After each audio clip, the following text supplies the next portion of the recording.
Nearly 90% of new construction startups fail within the first year. Today, I'm going to talk a little bit about that, why, and how to avoid a lot of the common mistakes. So lately, our audience has been asking, can we give tips? Can we help them? Can we teach them how to do this kind of stuff that we do? So I thought, why don't I put together a little video series? So there's 3 major mistakes that I see when people are starting their company. The first one, pricing. When it comes to pricing, how are you pricing your jobs? How are you pricing your time? How are you pricing your helpers? How are you pricing your materials? A lot of that stuff. A lot of people mess that up. The next thing that I see a lot of people making mistakes in is their cash flow. So we're going to talk about that too. Cash flow is the lifeblood of business, and especially in construction. If you don't have money to buy materials, how can you build anything? If you don't have money to pay people, nobody's going to come to work, right? People aren't going to work for free, especially not in a hands-on industry. In tech and things like that, you can get away with, people working for commissions and things like that. In manual labor, that's not going to happen. If you can't pay them and that check doesn't clear, they are not coming to work.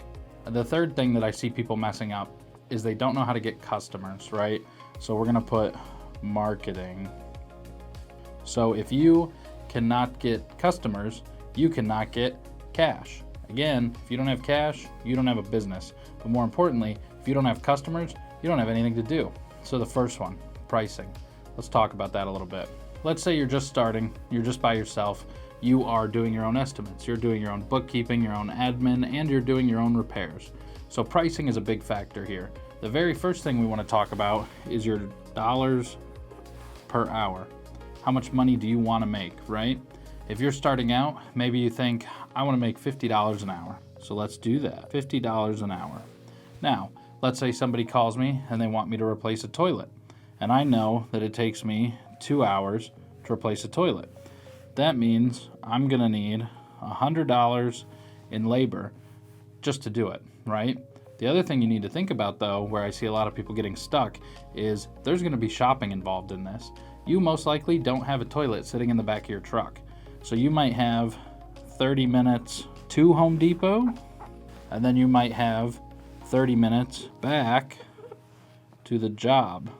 So here's another hour of your time. Well, you still want to get paid for that time, right? So now this 2-hour trip turned into a 3-hour trip when you add this in, right?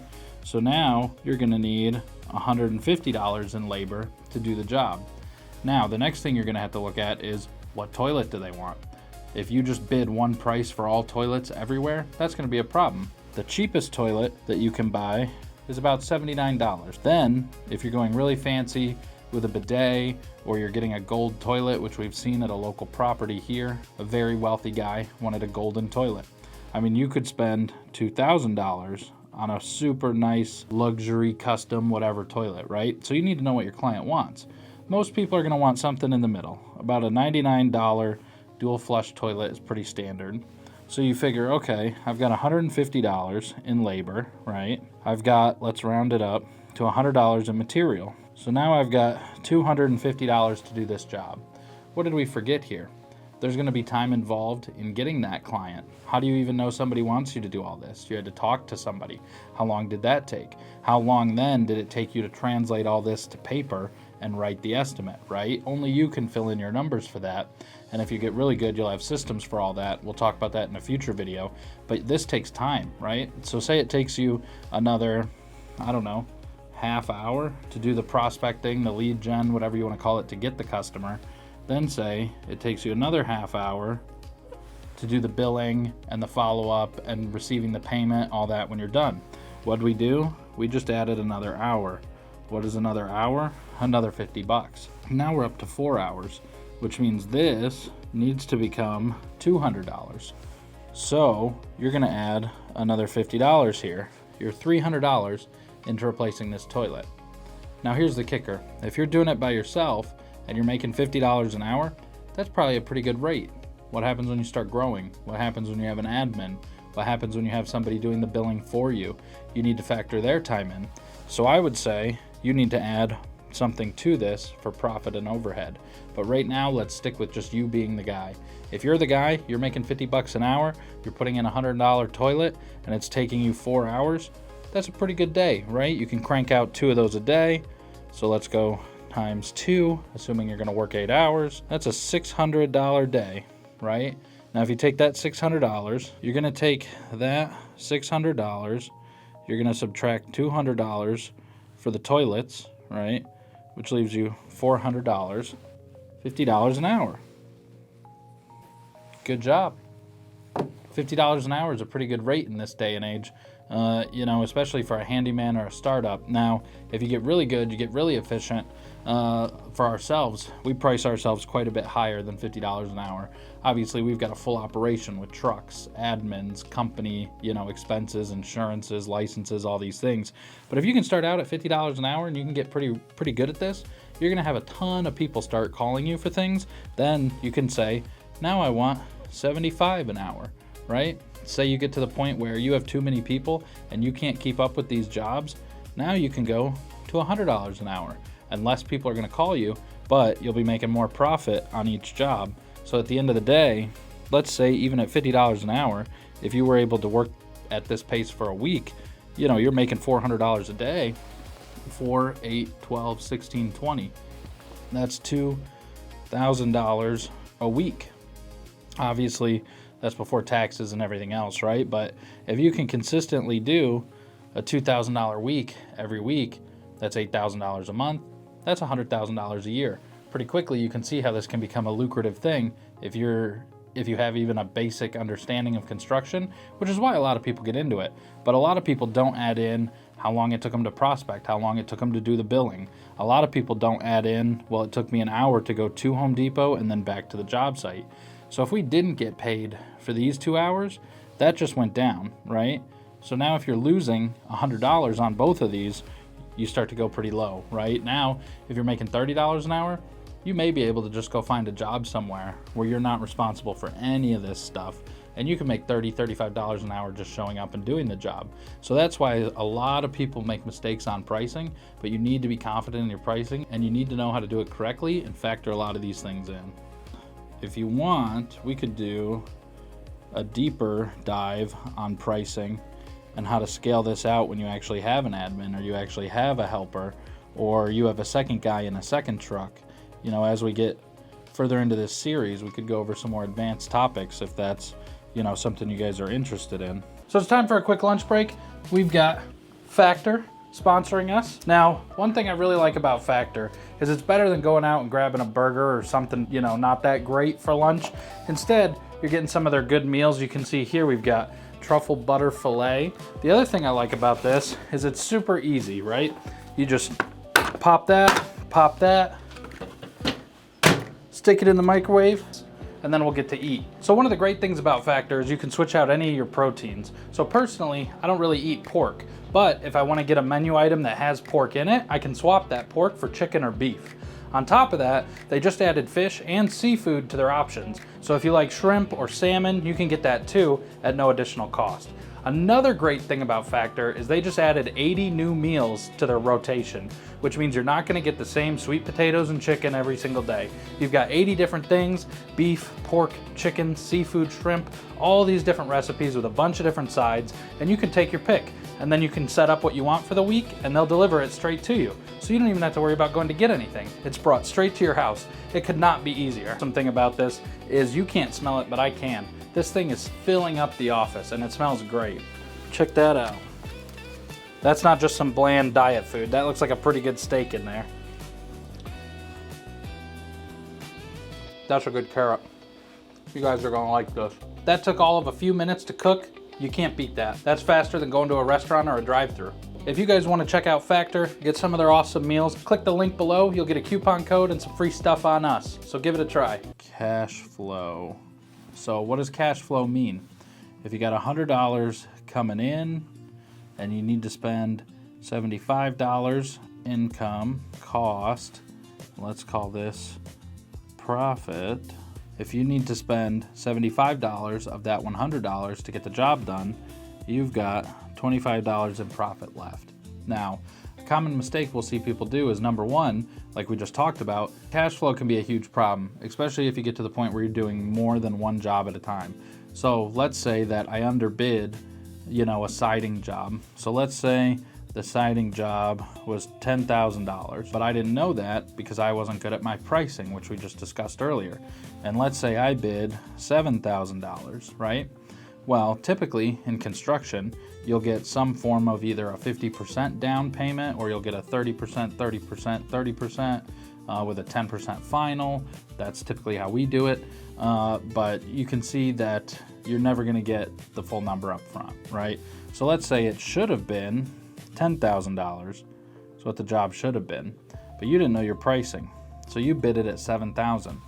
So let's say on this $10,000 job, it costs $8,000 to get the siding put on.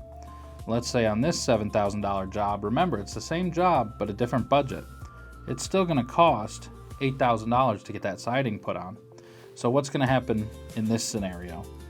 When you finish the job, you're going to have $2,000 left, right? That's your profit. We like this. But now here, you're going to run into what we call a cash flow issue. So you've got $7,000 for the job because you didn't know how to price it, so you underbid everybody. So the client very quickly accepted your proposal because it was lower than everyone else, and they thought, wow, I'm getting a great deal. I'm going to take this now. And they did. They got a great deal because it's going to cost you more than it cost them. So what happens? Now you're in a crunch, right? You've still got to spend this money. And even at the end of the day, once you get that full payment, you're still negative $1,000. So not only did you lose $1,000, but you just did this job for nothing. So say this took you a week. You made nothing that week. You actually lost money that week. This is a very simple cash flow problem, but there's even more advanced cash flow problems when you get into a bigger scaling, right? So let's say now instead you're in a position where you've got job 1, job 2, and job 3, right? Let's say this is a $10,000 job, this is a $5,000 job, this is a $7,000 job. So what are we gonna do? We're gonna get a half down on each one of them. So we're gonna get a $5,000 deposit, a $2,500 deposit, and a $3,500 deposit, right? So this is the job, right? So let's say we got our deposits, right? Now we're gonna move into doing the job, which is where we'll go to cost, right? Let's say this one costs $8,000 to get the job done. Let's say this one costs $4,000 to get the job done. Let's say this one costs $5,000 to get the job done, just to keep the math simple. So what we're going to have here is we're going to be negative $3,000 until we get to the final payment. We're going to have here negative $3,000, right?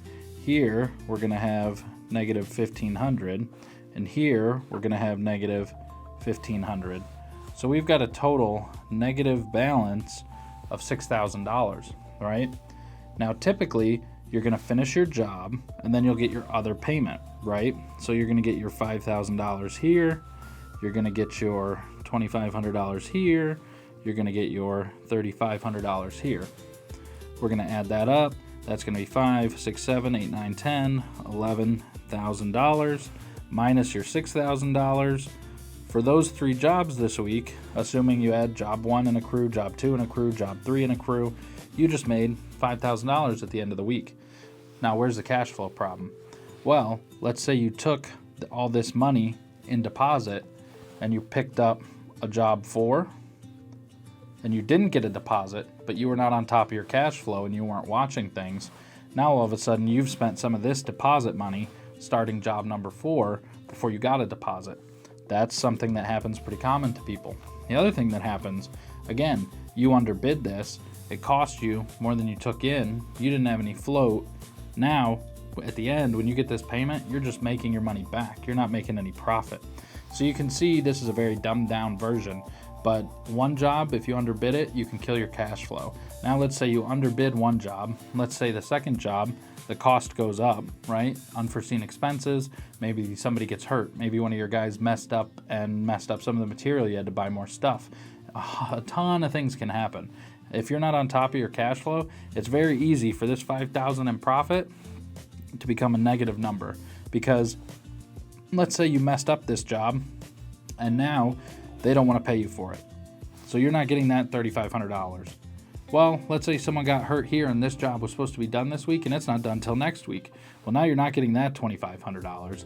But let's say because you were on this job and watching it, you took care of it, you got your $5,000, you're still negative $1,000. So managing all this cash flow, especially when you get to large numbers, millions of dollars in construction and big projects, it becomes super important to manage this stuff. So you've got to be on top of your cash flow. Now, none of this matters if we don't price things appropriately, because we're always going to be behind anyway. And if pricing doesn't matter at all, if we can't even get a customer. So let's talk about that. Pricing doesn't matter and cash flow doesn't matter if you can't get any customers. That's marketing, right? So the super basic way of marketing is I'm just going to go knock on a door and say, hey, I'm Nick from Sanborn Construction. I do various home repairs. Is there anything you need done around your house that you'd like me to take a look at, right? What does that cost? That costs $0. All it costs is your time, right? And some people might say, oh, it's going to cost gas, this, that, and the other. Just go walk around the neighborhood you live in, right? It's free to wake up in the morning and go walk the neighborhood, right? So we're going to go door knocking. Now, my neighborhood is a lot of older people. A lot of them are probably not going to be doing things themselves. They're going to hire somebody to do it. So one of them might say, oh, I got this bookcase, the shelf broke on it. Can you come fix the bookshelf? If you can fix the bookshelf, just go fix the bookshelf.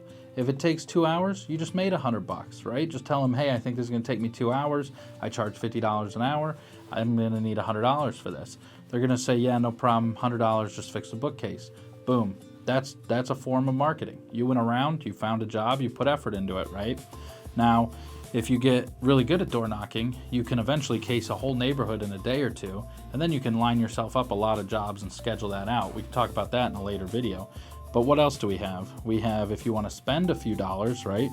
We have flyers / mailers. So nowadays, pretty much everyone has a printer in their house. If you don't, you can go down to FedEx, UPS, whatever, and print stuff for like 10 cents a piece. So for $100, you could get quite a few things. So let's say you get these flyers or these mailers and you just start sticking them in people's mailboxes. Now there's rules for that. Make sure you look them up and you don't do it the wrong way. But you can put them in people's mailboxes. You can knock at the front door if they don't answer, leave it in the crack of the door, things like that. This would have a very minimal spend. Now let's say you put your phone number on there, maybe you're techie and you put a QR code on there. They call the number, they say, hey, yeah, we've got a toilet in here that we need replaced. Can you come replace this toilet? Yeah, I'd be happy to replace your toilet, right? So this one was $0 and it was all effort. This one, it might be $100 and effort.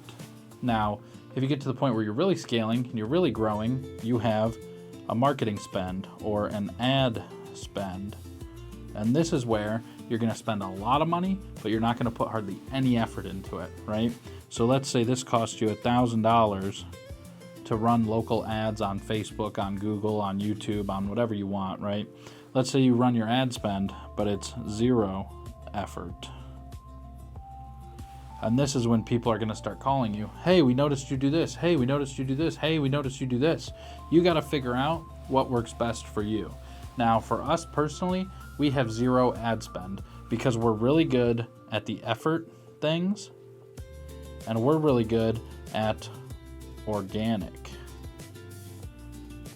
So when you look at this video, for example, we put out a video every week and we put out 2 short videos a day. So every week we have 15 videos going out. Now this is all organic. We don't pay a marketing firm. We don't pay anyone. We have an in-house person who does our videography and editing, so there is an expense there, but we pay for 0 advertising.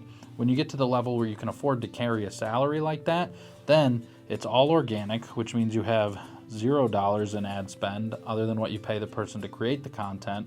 And it's also, I would say, minimum effort, right? I show up, I shoot the video, I say whatever I'm going to say for the video, and then we put it on YouTube. Then a bunch of people watch it, and a bunch of people say, hey, these guys know something about construction. Maybe I should give them a call. Maybe I should request an estimate. By the way, link below, click if you would like an estimate. But that's organic. So you got to figure out, for us, these are the best two. We do high effort, right? We go to real estate offices, we go to property managers, we go to insurance agencies, and we just pound the pavement, right? $0 spent, but a lot of effort. So again, you have pricing, you have, and don't hate my handwriting, you have cash flow, and you have marketing. Now, in terms of importance, I would say pricing is your number one, because you could do all the marketing in the world, but if your pricing's wrong, all these customers are just going to lose you money, and that's an operation of cash flow, right? So then I would say marketing is number two, because if your pricing's good, but you don't have any customers, it's not going to matter anyway because you're not doing anything. And then three is cash flow management. In order to even get to cash flow management, you have to have good pricing where you can make money on your jobs, otherwise you'll be out of business, and you have to do good marketing to get people in the door so you have cash flow to do the jobs. So that's a quick rundown of some of the common things that we see people mess up when they start their construction business or their handyman business, and I thought I'd help you a little bit avoid some of those scenarios. So this is going to be a series that we're doing on the channel. If this is something you guys want to see more of, subscribe, follow along, and we're going to keep putting these out for you.